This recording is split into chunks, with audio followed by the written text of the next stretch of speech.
Meron kaming washing machine sa bahay na automatic, pero bumili pa rin kami ng ganitong mini washing machine para naman sa damit ng aming anak.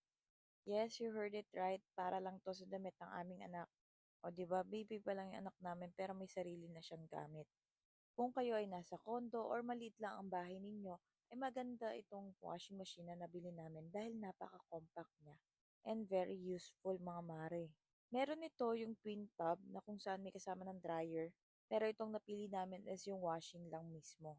So maganda to para sa mga kakaunting mga damit or kaya naman sa maliliit nating mga comforter or mga kumot or punda. Kung kagaya ko kayong may babies is napaka-useful ng washing na 'to para sa inyo.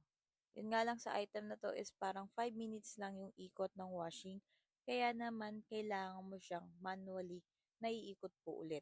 So sa'min ang ginagawa namin is 3 ikot bago namin balnawan.